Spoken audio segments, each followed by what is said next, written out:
آج میں اگر آپ سے کہوں نا علمدار، تو کبھی کوئی شخص علی کا نام نہیں لے گا، علی علمدار، ہمیشہ ذکر ہوگا عباس علمدار کا۔ حضرت عباس میں کون سی علمداری کی وفا ہے جس پہ کہ یہ لقب جو ہے یہ حضرت عباس لیتے ہیں؟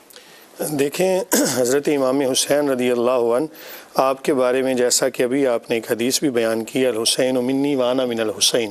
تو حضرت سیدنا امام حسین رضی اللہ عنہ آپ کوئی بھی کام ایسا نہیں کریں گے جو شریعت کے خلاف ہو، یا کوئی بھی ایسا عمل نہیں کریں گے جو رسول اللہ صلی اللہ علیہ وآلہ وسلم کی منشا کے خلاف ہو۔ تو کریم آقا علیہ یہ سمجھیں کہ حضرت امام حسین رضی اللہ عنہ آپ کا فیصلہ کرنا ایسے ہی ہے کہ جیسے رسول اللہ صلی اللہ علیہ وسلم کا فیصلہ فرمانا۔ تو آپ نے ظاہر ہے کہ حضرت عباس رضی اللہ عنہ آپ کے حوالے سے یہ چیزیں دیکھی کہ آپ کے اندر ایک بہادری ہے، آپ کے اندر ایک وسعت نظر ہے، ایک زیرک نظر ہے اور ایک فقیہ ہیں۔ اسی وجہ سے آپ نے ان کو علم عطا فرمایا کہ آپ اب اس جو ہمارا لشکر ہے اس کا علم اٹھائیں۔ اور پھر یہ بات یاد رکھیں، میں یہاں پر یہ بات ضرور بیان کرنی چاہوں گا کہ اہل بیت سے محبت جو ہے نا، یا یہ جتنے بھی حضرات ہیں، حضرت عباس ہیں، حضرت امام حسین ہیں، حضرت حر ہیں، جیسا کہ ابھی تذکرہ کیا جا رہا ہے، تو نبی کریم صلی اللہ علیہ وآلہ وسلم کا وہ فرمان یاد رکھیں کہ کریم آقا علیہ الصلوۃ والسلام نے فرمایا کہ اللہ تعالیٰ سے محبت کرو، کیوں کہ اللہ تعالیٰ تمہیں رزق عطا فرماتا ہے، اور اللہ تعالیٰ کی محبت کی وجہ سے مجھ سے محبت رکھو، اور میری محبت کی وجہ سے اہل بیت سے محبت رکھو۔ تو یہ ساری محبت شاہ جی، یہاں پہ حضرت عباس علمدار نے کربلا میں، کیونکہ آپ کی شہادت جو ہے وہ اس وقت ہوئی جب کہ آپ پانی لے کر آ رہے تھے، اور پہلا بازو بھی کٹا، دوسرا بازو بھی کٹا، وہ جگہیں آپ کی توسط سے ہم نے دیکھی ہیں جہاں پہ کہ دونوں بازو کٹے، اور وہ جگہیں جو ہیں وہ بھی سنبھال کے رکھی ہیں۔ لیکن آپ کی شہادت اس وقت ہوتی ہے جب کہ وہ آخری تیر پانی کی مشق میں لگتا ہے، جو کہ آپ کا مشن تھا لے جانے کا۔ یہ جو وفاداری ہے، کیا یہ علمداری کے تناسب میں دیکھی جا سکتی ہے؟ دیکھیں، جہاں تک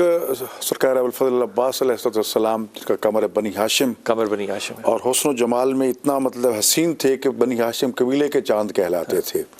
اور پھر بہادری شجاعت میں اتنا ناز تھا ان کی والدہ جناب ام البنین کو کہ میرے عباس کے مقابلے پورا عرب اور شام بھی آ جائے تو کوئی ان کا مقابلہ نہیں کر سکتا۔ اچھا، وہ بھی فاطمہ تھی؟ ان کا نام فاطمہ تھا، اور ام البنین کہلائیں کے بیٹوں کی ماں۔ جناب ابوالفضل عباس ایک بہادر شجاع کے لیے اپنے جذبات پہ کنٹرول کرنا اس سے بھی بڑی بہادری ہوتی ہے۔ امام حسین علیہ السلام نے جب 7 محرم کو کہا عباس دریا سے خیمے اٹھا لو، اور عباس کے لیے برداشت کرنا بہت مشکل تھا کہ میں اور خیمے اٹھاؤں اور یزیدیوں سے ڈر کے، لیکن جو ان کی زیارت میں کلمات کہے گئے نا، المطیع للہ ولرسولہ، کہ ابوالفضل عباس وہ ہیں جو اللہ کے احکام کے مطیع ہیں، اللہ کے رسول کے احکام کے مطیع ہیں، اللہ کے رسول کے ولی امام حسین کے احکام کے مطیع ہیں، ان کے حکم کے سامنے ذرا بھر بھی سرتابی نہیں کی۔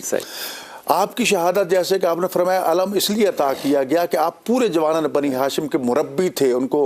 حرب و ضرب کا طریقہ سکھانے والے تھے، اور پھر شجاعت میں اپنے بابا علی ابن ابی طالب کے وارث تھے،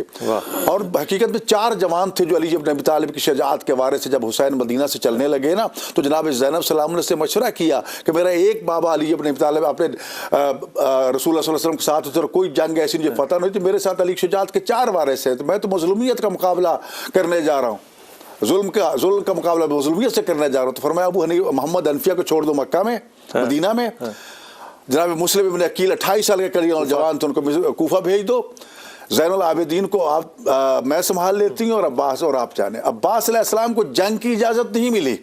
پانی لانے کی اجازت ملی تھی، لیکن پھر بھی وہ جگہ میں آپ کو نہیں دکھا سکا۔ جناب الفضل عباس علیہ السلام خیمہ گاہ سے کم از کم 10 کلومیٹر وہ دور جگہ ہے نہر علقمہ کی، جہاں جا کر آپ نے بند کو توڑا تھا، اور وہاں تک لڑتے گئے تھے، اور واپس لڑتے آئے تھے، اور مشکیزہ بھر کے لائے تھے۔ اب چونکہ امید یہ تھی کہ پانی پہنچے، جس طرح پہنچ، بازو کٹ گیا پرواہ نہیں، دوسرا کٹ گیا پرواہ نہیں، اور یہ فن مہارت جنگ کا اتنا تھا کہ ایک بازو قلم ہوتا ہے، اسی لمحے میں تلوار بھی تھامتے ہیں اور اسی لمحے میں علم بھی تھامتے ہیں، دوسرا بازو گرتا ہے تو پھر بھی علم کو نہیں گرنے دیتے، اس لیے علم کو سر پر، کیونکہ علم پہ سب کی نظریں تھی، علم قائم ہے تو سب کے حوصلے قائم تھے۔ لیکن جب مشکیزے میں تیر پیوست ہوا اور پانی بہہ گیا تو پھر عباس نے کہا میں جا کے کیا کروں گا، وہ ہار تھی، وہ مشکل وقت ہے۔ ہم ہمیشہ دیکھتے ہیں شاہ جی امام حسین کو مظلوم کے طور پہ، میں ہمیشہ دیکھتا ہوں امام کو ایک مجاہد کے، ایک رکھوالا ایسا جو کہ ناموس توحید،